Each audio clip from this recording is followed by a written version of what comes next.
So it has been a very long time coming. And I finally got me a djembe drum. Now, I've always had one of these around my neck. Well, not always, but in recent times. This is, I think, my third one that I purchased since I began to get to recenter into my African culture, heritage, and identity.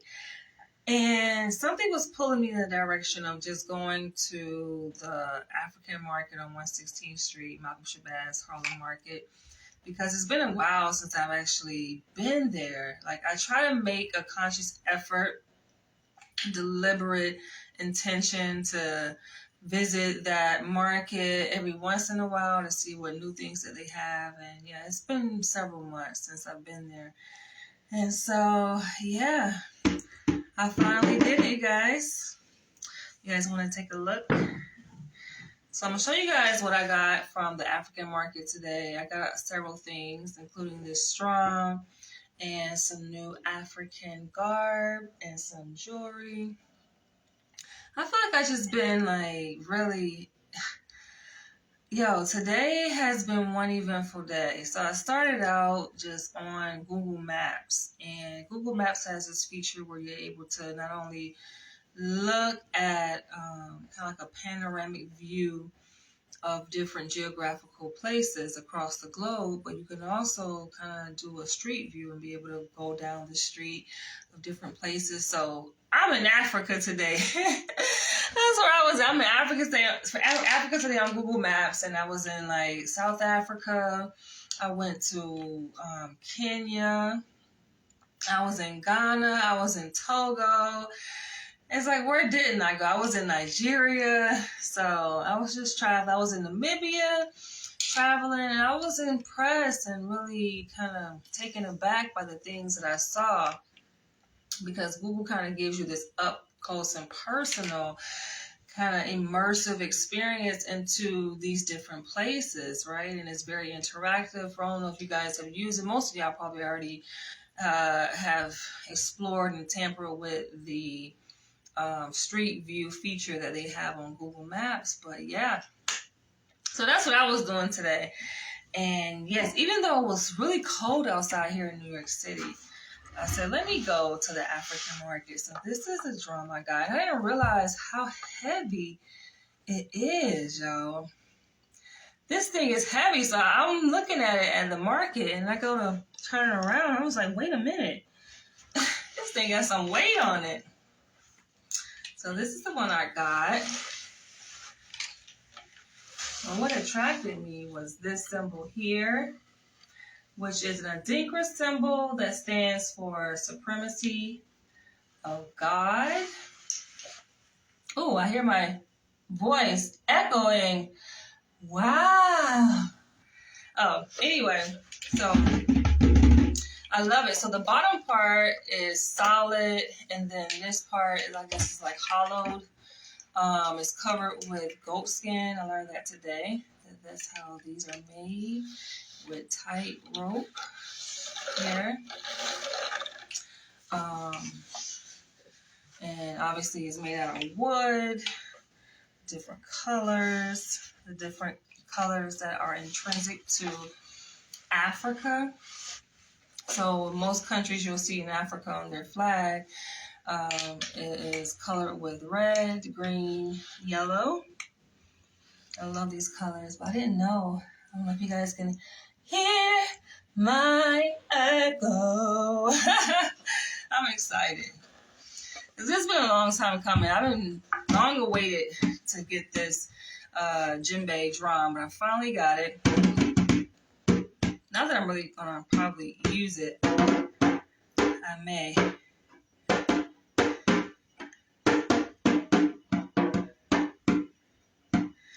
Woke up this morning, smile at the rising sun, 3 little birds on my doorstep.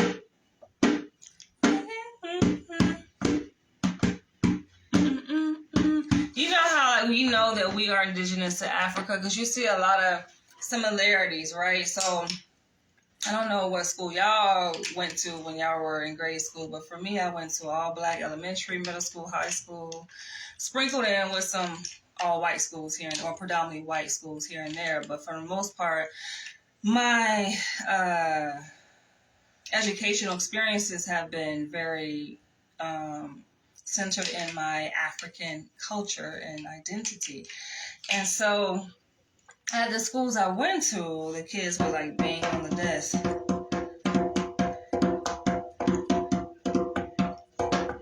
Hey, they would bang on the desk, and like it was seen as being like disruptive in class. But black people, yo, we are just so dynamic. We're so different. We cannot be put in place in a box. Even at the previous hospital I worked at, on one of the treatment plans for one of the patients there, because he was a drummer, which they identify as banging, right? Or being aggressive or disruptive or bizarre behavior. It's just interesting how like we are mislabeled, misclassified. And Dr. Umar Johnson, he talks a lot about this in his work to disrupt the school to prison pipeline. But I find it interesting because my work is also centered in looking at Black identity and our experience as African descendants across the diaspora within the context of white supremacy, or as my old friend used to say, the system of what it is, right? Because he just could not put white and supreme in the same phrase or sentence. But yeah, it's a bit unnerving. It's a bit disrespectful. Culturally ignorant, and is sensitive to mislabel us, right? Our behaviors, because white people don't quite understand us. So I was saying, like in one of my former patients' treatment plan, it actually had an objective to say that he would not engage in disruptive or bizarre behaviors during group. And I'm like, I wanted to see this play out. I read the treatment plan before I actually got a chance to see the behavior play out. And then it specified, for example, banging on the wall, banging on the desk, da da da. And then I see it play out, and I'm just like, he's just drumming. And it took me back to my old classmates in school. Like, that's what they would do. And it's just like, either you get us or you don't. And I feel like there isn't enough culturally competent or culturally humble therapists, clinicians, psychologists who understand the Black experience, right?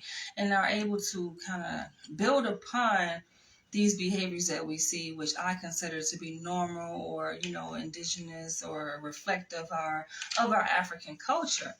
Right? He's just drumming, and he was actually on beat, He's just beat, and that's just, people's way of expressing the rhythm that we have, right? Expressing our feelings, our emotions. We have different ways of communicating and expressing ourselves, right? Now, everybody likes to talk, even though I'm definitely a talker, clearly. But some people just like to dance. Some people like to rap. Some people like to rhyme and do stand-up poetry. Some people like to drum, right? And so I think for those of us African conscious and African-centered clinicians, therapists, psychologists, we should take that into account. So I love this. I don't know how I'm going to use this, but I felt a need to get it. So this is one of the things I got today. And it's definitely going to look really nice here in my place amongst the other pieces of African art and symbols. Alright, so I'm going to show you guys the other pieces I got from the market. How are you guys doing, by the way? I thought these were cute.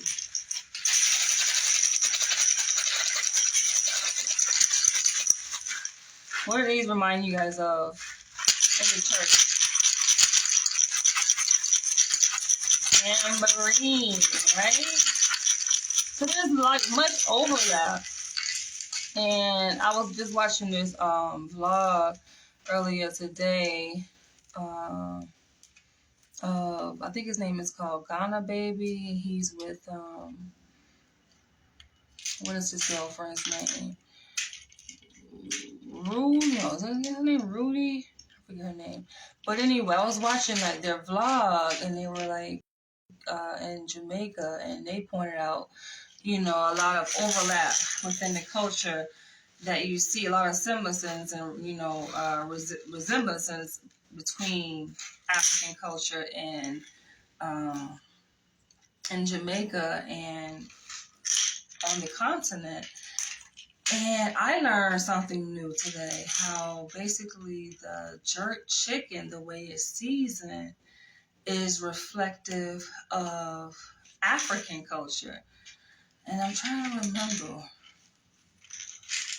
They pointed out which particular tribe. I'm trying to remember. It's going to come to me. But it's a particular tribe that type of the way they season jerk chicken, like, is reflective of. Damn, it's on the tip of my tongue. And I'm just like, right? How they douse and they really immerse the chicken in like a multitude of an abundance of seasonings, right?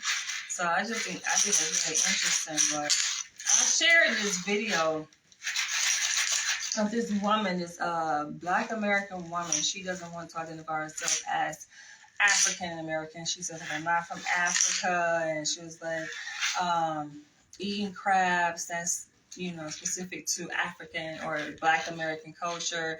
What Africans do you see eating crabs and blah, blah, blah. It's just like the level of ignorance, right? But let people be who they are. Some people just don't want to be attached to something that they perceive as so-called negative. And this is where we come in to rewrite those narratives, to reframe in a positive way who we are, to take back our culture, to take back our identity, because of course they being the oppressors, the colonizers, develop a certain perspective of who we are, right? And came with impose their own definitions of who we are and what our history is, and we have to take that back. That's our role. No one else can do that for us. That is our role, to take that back. So this is why I show much respect to people like Dr. Umar Johnson, because they are committed to enhancing the psychological, emotional, physical, spiritual well-being of the African people worldwide, right? Not just here in the U.S., but across the diaspora, across the world. And a part of taking that back, taking that ownership back, is through education, through empowerment, right? Teaching people, this is who you are, this is where you come from, right? And then it develops a sense of pride within us. We got to take back that pride and not be ashamed, right? And growing up, people probably can remember that it was shunned upon to identify yourself as African, and people would laugh and say, oh, you African booty scratcher, right? Was depicted in the Boys in the Hood film. This is real things that we actually experienced growing up, especially in the South, you know, going to an all-black school. No one wanted to be associated with African. And it's just like, not until you get older and you really learn the truth. And you learn, okay, this is the reason why they want to hold us back and keep us away from understanding and connecting with our roots. Connecting with the people that we come from, the people who we are. They want to reinforce this space of division. So I got these. I might use these actually in my group. I run a cultural diversity group that I developed at the hospital where I work. So I actually might take those tomorrow to do. Alright, so I did get some clothing pieces. And what stood out? The colors. Y'all know me. It is the colors for me. I was also gonna say, like, when I was working on my dissertation, back when I was living in LA, right, as part of my doctoral studies, I founded an organization called Be Happy, which stands for Black Identity and Health in African People International, right? BIHAPI. It's a website also, behappy.org. And with that, I did a survey. This was actually separate from my actual dissertation, but it's still related, right, in terms of looking at people's perspectives of how they identify themselves, right? This is a choice. And it shows like the psyche, like where they are at psychologically. And I just asked a basic question to my network, to my community, because I also own a literary organization called UBAWA, which stands for Urban Books, Authors, and Writers of America, ubawa.org. Most of y'all who follow me know about that. But I reached out to several different authors actually reached out to me because they follow me. And I had them answer this very simple question, kind of two-part question. I asked them, how do you identify? Right? Black, African American, neither, right? And then the follow-up question to that question was, why?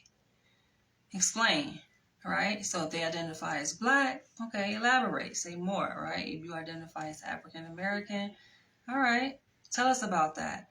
If you identify as neither, some did, and you guys can go check out, it's on the homepage of the website, behappy.org, BIHAPI.org.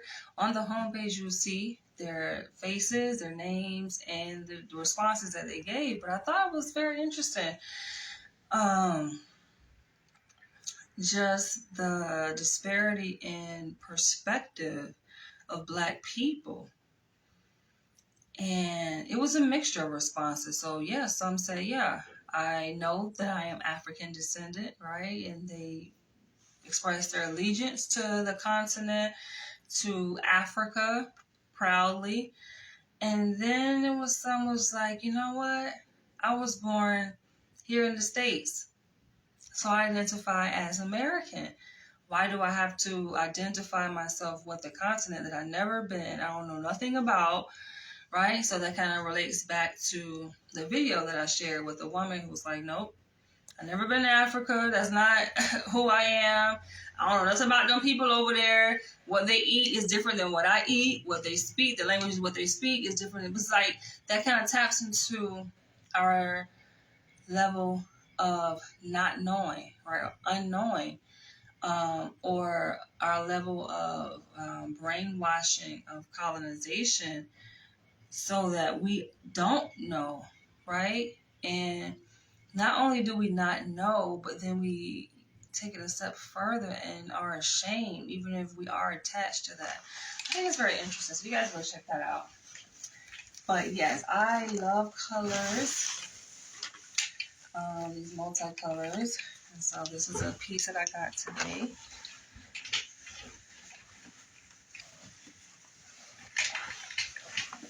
I find it interesting also, like when I wear African garb, people's reaction to what I wear, for the most part, is positive. But I do get some people, particularly, I'm thinking about this one person that I work with at the hospital. He's a psychiatrist, and he's just like, "Oh, you wear African," and I can tell when someone is like throwing a slight or throwing shade or throwing a microaggression, essentially, right? It's like sometimes I find it to be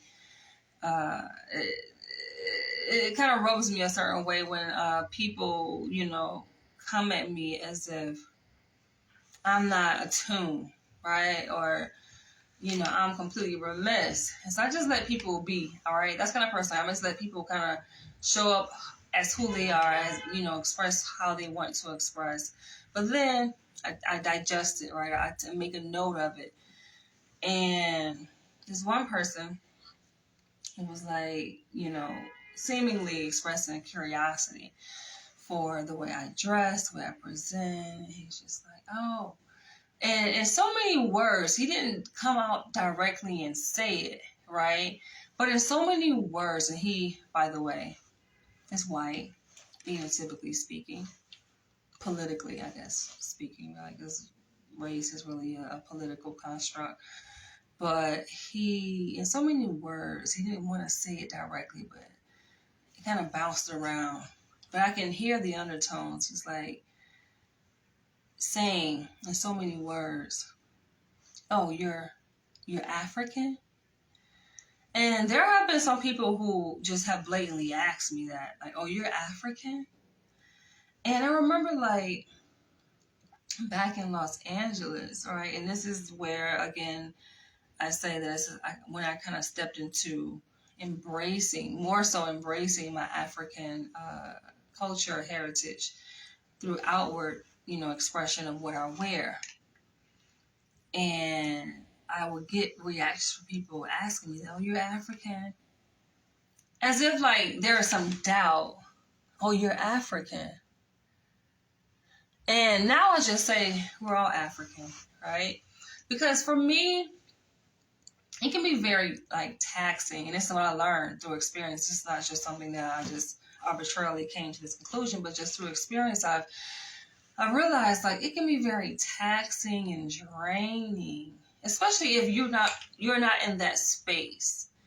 But even if I am in that space, and I have been in that space many a times, to open up a discussion about politics, race politics, and history and so forth, and teaching people, right? But it can just be very taxing because some people, I think, they don't really come with their perspective. They seemingly may present as though they're curious, but deep down inside, like, there's an ulterior motive, right? And there's something else that's driving them that usually presents as a conflict.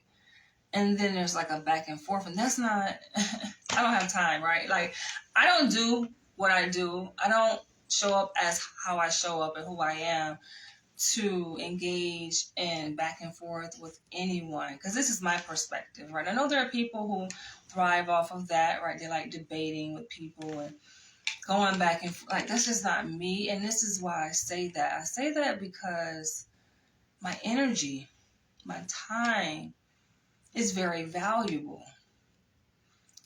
Energy, I view energy as a commodity, right? It is a hot commodity.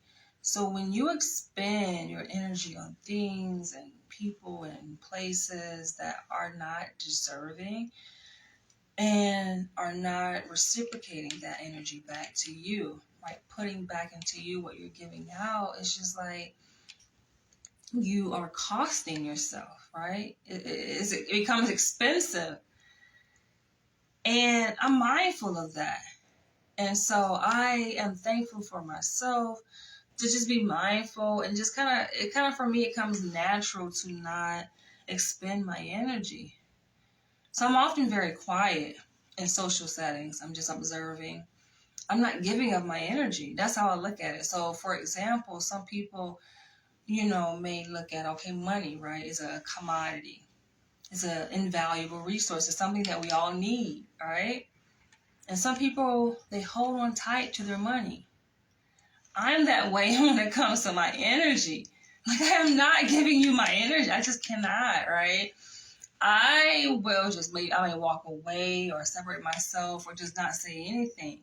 And so just know if I'm giving a person my energy, it's because I care. If I'm not giving you my energy, I feel that most likely you're undeserving, or that situation is undeserving of my energy.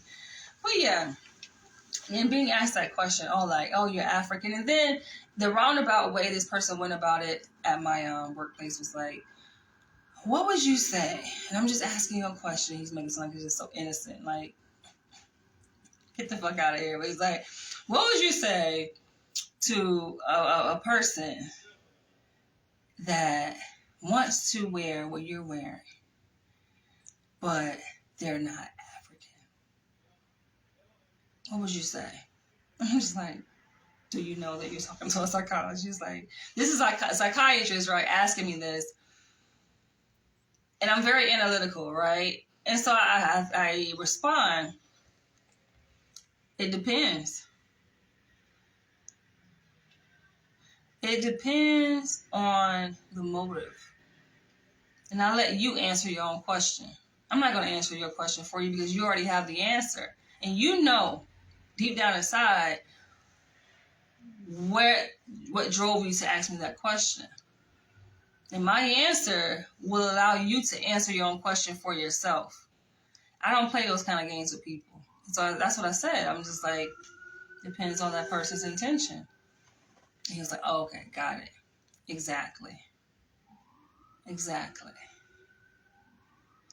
But even when I was back in LA, like, I find it to be very offensive. I think I was like out at a restaurant one day. I think I was going to get like some Caribbean food, and this person asked me, oh, you're from Africa. And I said, I can't entertain questions. I just can't entertain questions like that. I feel like, and this is another thing, it kind of shows up also in the dating world too. And that people's like ignorance in terms of the dating scene is a telltale sign to me that, we're not even vibrating on the same frequency.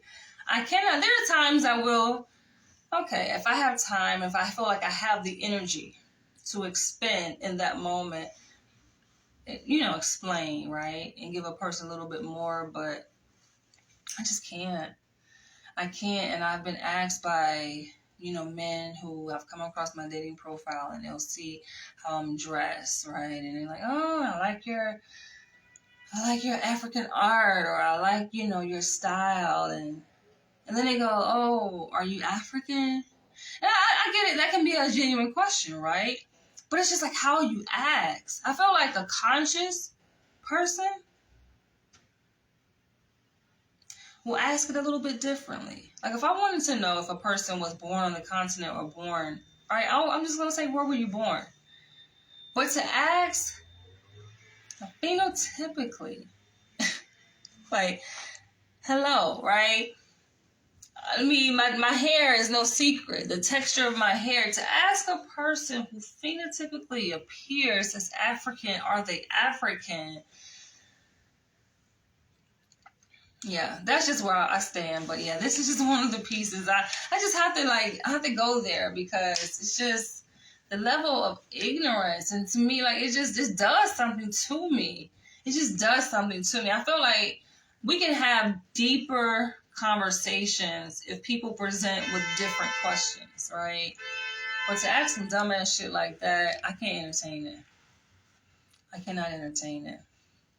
Now, I have been asked, oh, well, what part of Africa are you from? I feel like that also is irrelevant because you have to know the history of Africa and how the different 54 countries came to be through the Berlin Conference. Like, if you know their history, and then if you know the division that still exists within Africa, I feel like even that question to me is irrelevant. And that kind of taps back into, oh, are you going to do your DNA test? Have you done your African ancestry? Like, I feel like it's bogus. I feel like it's yes, a person can pinpoint the particular region or a tribe, and that can be very telling. But I feel like that's not my approach. I don't need a DNA test to tell me who I am. There was a meme that said something to the effect of how, like, these white motherfuckers took us from our homeland. They're going to try to sell us back our own identity. Like, are you fucking kidding? Like, are you kidding? Like, I don't know. It's just, to me, it bothers me. That's why, I cannot. I stay to myself because I just can't. I can't deal with foolishness.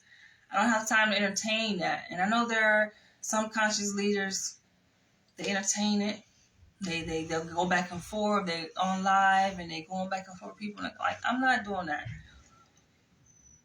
Y'all will never see me engage in that way because it's not productive. And going back to that, oh, what part of Africa, what country, or what tribe, like, I feel like to me is more beneficial. I feel like it's more beneficial to have discussions just related to how are we connected, in what ways we are connected. And I don't know, just to be, not to just even explore the how. Like, it's obvious the how, right, of how we're connected as African Americans and people who are born on the continent, right? I feel like, you know, those who get it, and we vibe, and those who don't, just the hell out of my way. Y'all feel free to share y'all comments, y'all thoughts, but I like this here. Oh wait, there's something in the pocket. Oh, I forget. Most of these pieces that come like this, come with this scarf, or as they call it, a head wrap, which I don't ever wear. Not my thing, but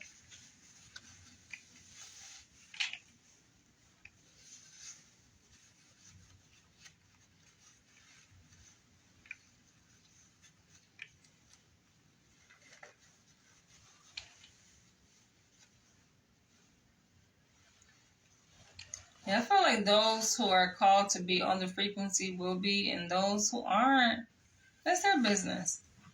It's not my intention to go and try to save any damn body, right? Or recruit anybody to Pan-Africanism. Like, I've had people, guys, like on the dating scene, will note, you know, on my profile that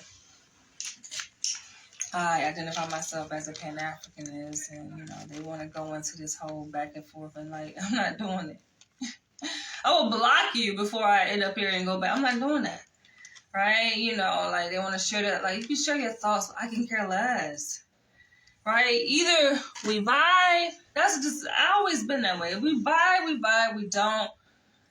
Okay, live your life. Life is too short, y'all. That's just the space I'm in. Life is too short to be going back and forth and trying to prove a point. I'm not here to do that. Hello, Harambe. I'm just, that's not the space I'm in. I've never been in that space, so yeah. I like this piece.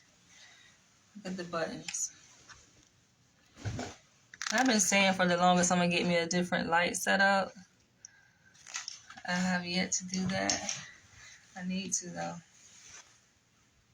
But yeah, I like the way I look in these. I like African garb, the different colors. I like the way I feel. I like the energy that it attracts, you know, for the most part. When I'm seen dressed the way I am, I get showered in compliments by people from all races, you know, because color, there's a psychology to color, right? And it raises your frequency, you know, as opposed to wearing blacks and blues and whites. When you look around, I did a video on this before, like when you look around outside at the general consensus of what people are wearing, for the most part, is blues, blacks, and white. Do this experiment yourself. When you go out tomorrow, you'll see that's generally what the colors that people are wearing. So the way I dress definitely, obviously, is a reflection of what I stand for, who I am, but it communicates things to people. And I've had people, I kid you not, say, wow, you changed my mood. Just looking at you, like your whole countenance, just everything about you. Me not even interacting, not even saying anything, just me presenting and just existing and walking, coming across them, right? Like, it lifted their mood. And I've had numerous people tell me this, just based on what I'm wearing and obviously how I wear it too. This is one piece. But yeah, I just feel like, just be who you are. You know, you show up as who you are. And I feel like when it comes to, you know, what we wear, because I shared this story before, how As part of my doctoral studies, all of us, we are recommended, or actually not recommended, but we have to. we are required. It's a requirement as part of our PhD program to participate in individual psychotherapy with a licensed psychologist. And my psychoanalyst, I chose a psychoanalyst in particular because that's kind of my theoretical framework that I operate from. But she had me watch this TED Talk, and I still have the link where I might share it after this video, so you guys come back to my page after this video. But in the TED Talk, it said basically what we wear is a reflection of who we are. And it just resonated with me. It's like ever since then, like I held on to those words of the person doing the TED Talk. And I'm like, you know what? I need to just really tap into who I am, right? I'm becoming a psychologist. Not only that, I identify myself as a Pan-African. I'm stepping more into my African culture. It's like, why not? And it just stuck with me.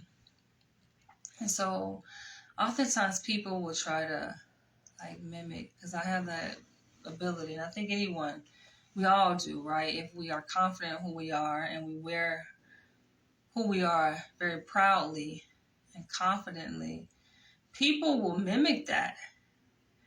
And that's happened to me like throughout my life. I've influenced a number of people to lock their hair, like when I was in college. A number of people then in turn locked their hair. Even one of my best friends, a guy that I ended up dating, got dreadlocks, right? My roommate in college got dreadlocks because of the way I wear my hair, right? Because I started my locks back when I was in college, 21 years old, before I graduated college. But I like to tell people it's not so much like you emulating what another person is doing, right? Because you have to, first of all, feel that conviction for yourself. You can go out and you can, because a lot of people ask me, oh, where did you get that from, right? And I'll tell them, I got it from most of my African garb I get from 116th Street, the Malcolm Shabazz Harlem Market, African Market. And they're like, okay. And it's like they want to go and, purchase similar things, right? Because they like the way it looks on me. But my thing is, it might not look the same way on you.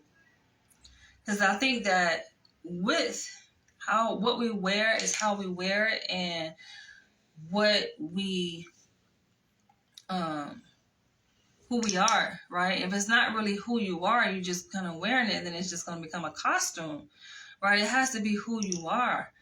And for those who haven't followed me for a minute, know that I've always stood for promoting African identity. I always stood for strengthening our race as a people, right? Uplifting our race. That's just what I stand for. Hence the reason why I did my dissertation on it, on Black identity, acculturation, and implicit racial bias. Like, that's just who I am.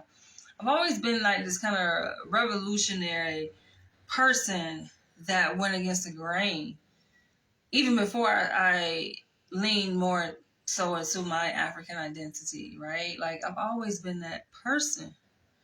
You talking about a woman who went natural from perms at a very young age. Like, I'm 40 now, but I first went natural, I think my freshman year in college, right? So I'm like 19 years old, going natural, and have been natural since, right? So this is not something that just unfolded in who I am. And even, growing up, I always kind of just been to myself and been that person who just knew who I am. Questioned everything, of course. So I think it starts there. That's just basically what I'm saying. It starts there, right? It starts doing your research, knowing who you are, and then what you wear will reflect that, right? Change starts from within. That's what I'm trying to say. And then everything else on the outward is going to reflect the change that had already happened from within. Yeah. And this is the other piece I got.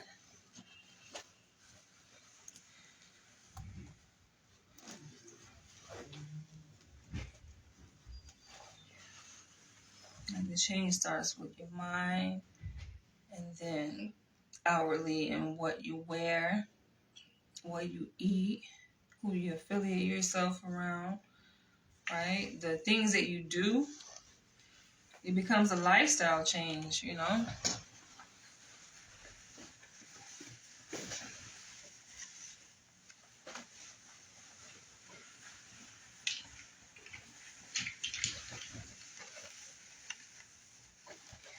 I like this one. I don't know which one I like the best. I think I like the other one. This has a lot more like the yellow, the green, a lot of different colors in this one, but the other one has like the purple. Just talking about that purple. Royalty.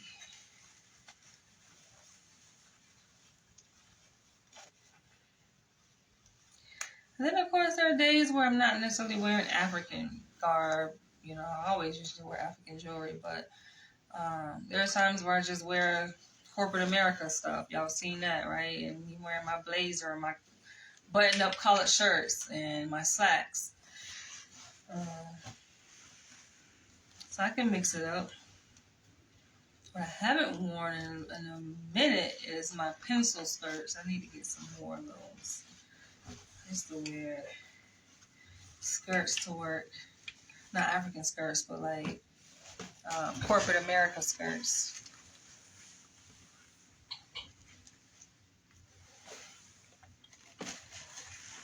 This also comes with a wrap.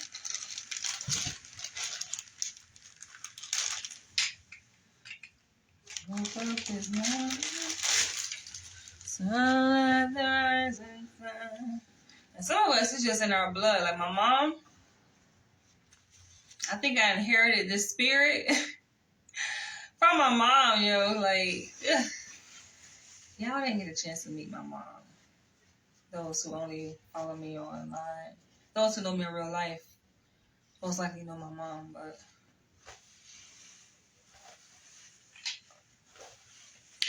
my mom ain't play the radio. I guess you can fold it like that. My mom ain't too much care for white people like that. She did. I mean, we live in a society, right, that is integrated, as one may say. So, of course, we learn how to adapt and work with them. My mom she also worked in the hospital. But she did not care for white people like that. And she called things as it was. Like, the way my mom would speak, you would think that she probably was a Pan-African revolutionary person. Like, she wouldn't really bite her tongue. And she would speak out against a lot of shit happening as it relates to race relations and things like that. She spoke her piece, her truth. I think I just kind of inherited that same spirit from my mom. I remember, though, one thing she used to always say, and it used to like, ugh. And I guess it's good that she used to say it because it set a fire. Like, I already had a fire in me, but it just strengthened that fucking fire in my ass. She used to always say, oh, we live in a white man's world. And I remember her saying this when I was all of my life, really. But I remember, like in grade school, we had to write essays and shit like that. And I would talk about that in my essay. How my mom would say that we live in a white man's world, so get used to it. I hated that shit, y'all. What's up, Jason? My boo. You and Umar kissing makeup yet? I ain't got nothing against him. Umar, I don't even think he knew, but I think sometimes, like, I do the same shit. If I feel like a person disrespecting me, if I feel disrespected by a particular comment, then I will block that person and just poof, be gone. Like, they don't even exist anymore. And I think that's what he did to me. I don't even know if he knew that it was me or what the connection. I don't think he made that connection, but it was in reference to a live video where he was talking about pretendians, as he called black people who wanted to identify more so with American Indian or Native American as opposed to African. And I pointed out that, listen, the fact is some of us do have, indigenous roots to America. Like, you go back, our ancestors, some of them, are Native American, which I know for sure my mother's father is Native American. But I don't denounce my African roots and saying that I'm, Native American. That's not something that I do, but I think it's something to be said about that. And so I think, of course, he got triggered because he one of those kind of people. And I think I can be the same way too. I have a little of that in me, but I feel like with as much influence that he has, he shouldn't be so easily triggered by a difference in opinion, and he is. So he's one of those people that if you don't agree with him down to the letter of the law, then you're an enemy kind of thing, right? Or he don't want anything to do with you. I'm a little bit more flexible in terms of I can make space for people who don't necessarily agree with me. It just depends on how they express it, right? Like if they have malicious intent, then that's a different thing. I'm not going to go back and forth with a motherfucker, like I said before. That's not something I engage in. I just don't give my energy to it. Like, you can have a difference of opinion. I'll let it be. So I realized, this was, I think, on Facebook, and he blocked me after I made that comment to say, some of us do have indigenous roots to America, and it's not really a bad thing. It still means that we come from Africa, but if you really look into the history, right, there has been many migrations of African people from the continent, circumnavigating the globe. And that's just what I was saying. Yeah, he took offense. But I know I still tune into some of his lives. I'm always conscious and aware. Like, I observe, constantly observing, and I see like a shift that he has made. So he's not the same Umar, of course, that came out back 15 years ago, right?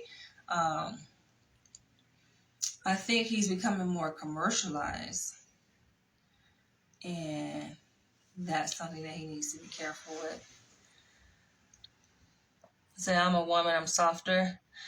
You've been going in on my man. Going in on him. No, I haven't even mentioned him. Notice I only mention him when you mention him. He's very black and white. Yeah, that's why they call him a polarizing figure, because his views are polarizing, right? And he's very rigid kind of in his thinking. But I never met him face to face. I've met him in spirit.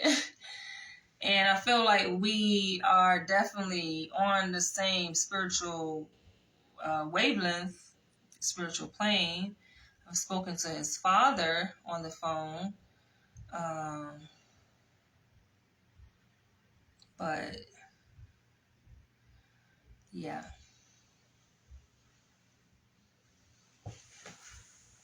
Oh, so the last thing I got, and I'm going to wrap this video up. He's blowing up. Yeah, like he's blowing up. I think Breakfast Club has helped him to increase his popularity and fame. And his other interviews that he's done, thanks to social media. You should go on Shannon Sharp, huh? I really don't like head wraps. Just wanted to see what I look like. But I did get some jewelry too. Have you met Dr. Umar? Every time you come on my videos, you have to bring him into the conversation here. Jason, have you met Dr. Umar in person?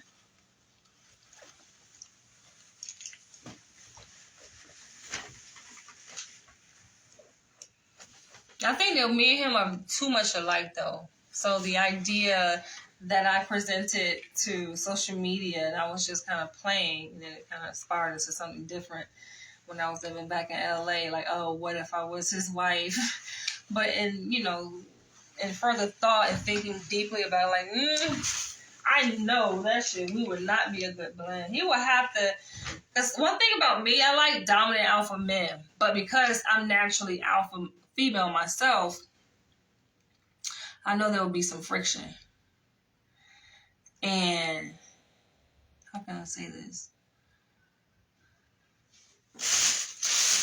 Which I know that he needs. Like, the funny thing, the irony about alpha men is that they really like alpha women. Yes, they like submissive women, because there's an aspect of them that thrives off of that power exchange, right? The unequal power dynamic. And it's a part of them that needs that. But then another part of them that also needs a woman who will challenge, you know what I'm saying, their sense of authority and power and control over the woman. And that definitely will be me, but not, it's a balancing act though. Like, you gotta know how to, you gotta know how to do it, right? It's a nuance to it. It's like a dance. Knowing as a woman when enough is good enough, right? Or if it's too much, right? Too much dominance, right? Or too much asserting of a person's power, right? It's a power play. And I think, that's what's important. No, I never met him. I ain't gotta jump on nothing. You jump on. I feel like you more on his dick than I ever have been or ever will be. Maybe you need to go holler at Dr. Umar. I'm waiting for y'all to meet and make little militants. Why haven't you met him yet? So I got 2 bracelets. And these are similar. This is wood, different colors. And this is more like, I guess, ivory, one would say. But it's fashioned in the same way. I love this one. Don't do me like that. Go jump on his dick. Shit. The way he switching up, who knows? Like, did you see his recent video? What's that rapper name? Where this motherfucker was sitting all like this in a fetal position. I'm like, hold on. What is Dr. Umar Johnson doing? I mean, I guess that's the design of the set, but I wasn't too much feeling that. I was like, hold the fuck up. These guys, the proximity was a little bit too close, right? Because it's like Dr. Umar was sitting on the lower level, and then the other guy was sitting like above him, but they both were kind of like balled up, like curled up in a fetal position. And then the interviewer, the rapper, was sitting like adjacent to them, like.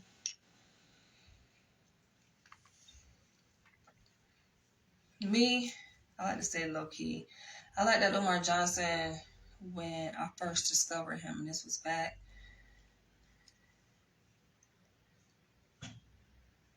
2014, I think, when I met my ex. That's when I first discovered him, because I saw him in the Hidden Colors documentary. But then the person he's become now, which is bound to happen to anybody, it's bound to happen to any of us if we were to blow up, so to speak. It's become less attractive to me. Because they end up becoming puppets and pawns of the grand scheme of things. The very thing that he's fighting against, he becomes a major player in that game. Yachty, that's his name, yeah. I remember DDG, the vlogger, and now he's a rapper. The one that is with, what's that girl name? She has a sister, the Little Mermaid girl. Yachty and DDG, they were beefing beefing. The publicity stunt before I remember that shit. Y'all, he was the one that had like them little things in his head, little he had locks or something, or dreads, and he had like his hair was colored red. And I remember DDG was like making fun of him, saying that he had like Cheetos or some shit. Where was he supposed to sit, mama? Not there. You gotta listen, set that boundary, man. Like, what the hell? Like, y'all gotta give me another. I know that's a setup. That's how they set is for the show, but you have people. I mean, I feel like Dr. Umar Johnson once prided himself in being a person who was able to see through bullshit and was able to see things that most people, their eyes are closed to. Right? One may say, okay, see subliminal messages. Right? Just be able to peep game. And I get it. I feel like he's riding a particular wave because he is so desperate to get the school open that a lot of shit that he once stood for is like going out the window. A lot of those defenses that were up, rightfully so, against the tricks and the schemes of the enemy have weakened. And listen, y'all can see this shit unfold. I already know. I already see the end before it happens, but y'all can see this shit unfold. But it's not, I mean, I'm cautious. Always cautious, so I'm just watching from the sidelines. Yeah, but y'all will reference what I said and remember, where was he supposed to sit? And this is the other thing I got. I love this. He had two that's like this, but I chose to get this one. The other one was like, all of these were like burgundy. And I chose to get this because it has different colors. So I love it. But I'm going to go ahead and end this video. Thanks for tuning in. I'll catch y'all in the next one. That'd probably be the only thing. If I was to ever get with Dr. Umar Johnson, and I don't think I'm his type though, like physically. Like people have different types that they're physically attracted to. He's my type in terms of like politically, psychologically, and spiritually somewhat. Physically, I mean, I like that the height, right, is obviously attractive, but his body type, I have other preferences, right? And I'm sure he has other preferences in terms of his body type. He said like he like 5'5", thick in the thighs. I damn sure ain't no 5'5". I'm like 5'7", 5'8". I have some height on me. I'm slim. See, my connection is choppy, but I'm slim. You know, I'm relatively tall compared to the average woman, and I'm slim. I don't have thick thighs, and I embrace what I have, right? So that's just me. But I don't know what his genes will be hitting for. Granted, like he has that spirit in him, but I think it takes more than having a certain spirit to be able to pass that gene on. And we don't know what his girls look like, right? They kind of under the radar. Who are his girls? I think by now, hell, both of them should be adults by now. But for me, I'm all about breaking generational curses at any expense. And so, you know, people talk a good talk, but your actions need to align with what you're saying. And when it comes to building Black family, I don't feel like that's his priority. Like he presents the idea of building Black family as if it's a contradiction or is something that is juxtaposed against the movement. And that's the way he uses these soliloquies and saying that these metaphors like, consciousness over cookies and politics over punani. It's just like, are you objectifying the woman to reduce her value only to what she has between her legs? You know, how does that align with the overarching mission? The overarching mission is to unite the Black community at the micro level is a family, right? That's the centerfold of the Black community. It starts with the Black family, the Black man, the Black woman, and child, right? And he has not demonstrated that he has the ability to build a solid family, Black family. So it's like he's walking one thing, and I think that is also where the ancestors will not allow this school to take fruition, because you're talking one thing, but you're living something completely different. So I think that's where he's torn. He's torn within himself and what he truly is and what he truly stands for. Sound good on paper, but are you really living that?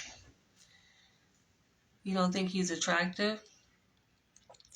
For me, I like the mind. I like the spirit of Marcus Garvey that he has inherited. I like the revolutionary spirit, but it has to go beyond that. Like, I've met so-called conscious leaders, or people who identify themselves as men, who identify themselves as conscious and revolutionary.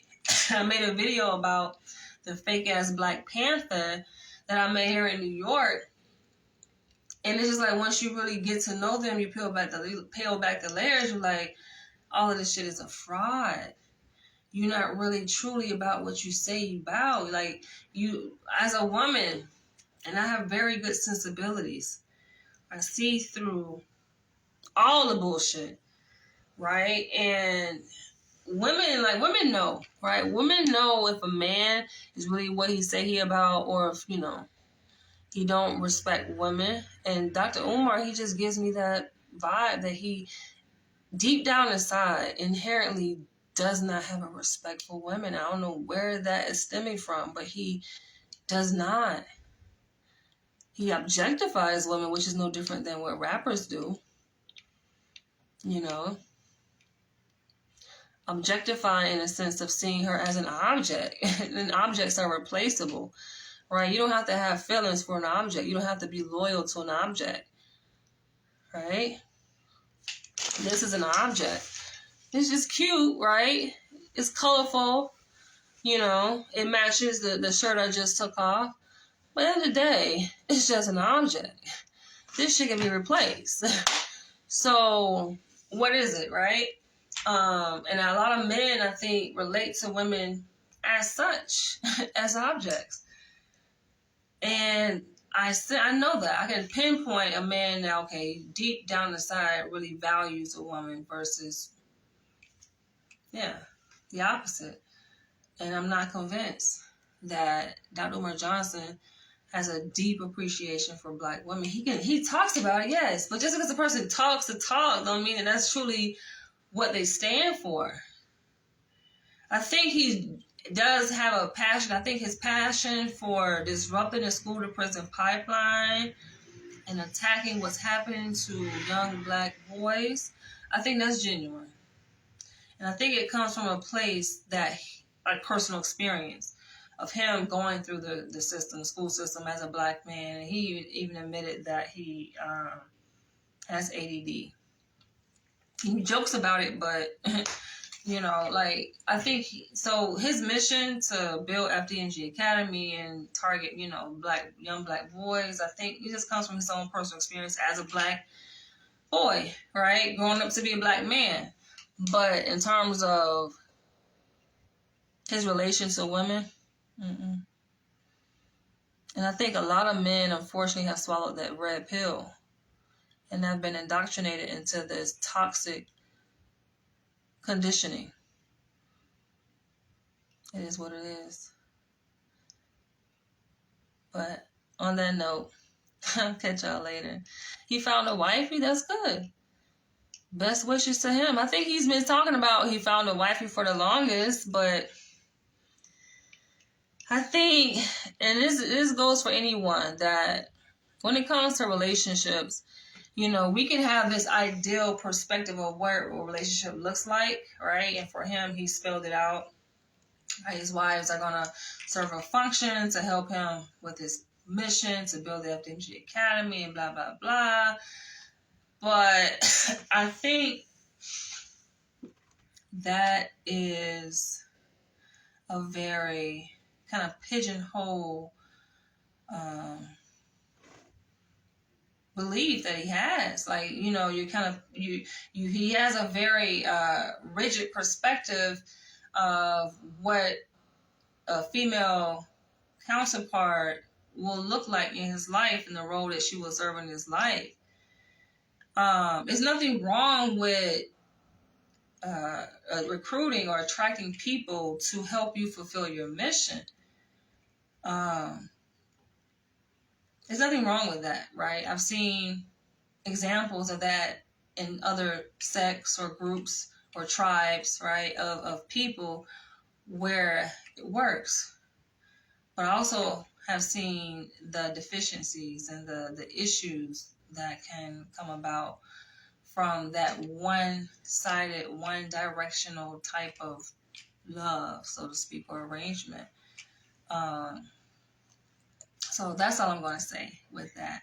So thank you guys for tuning in, and I will catch y'all in the next one.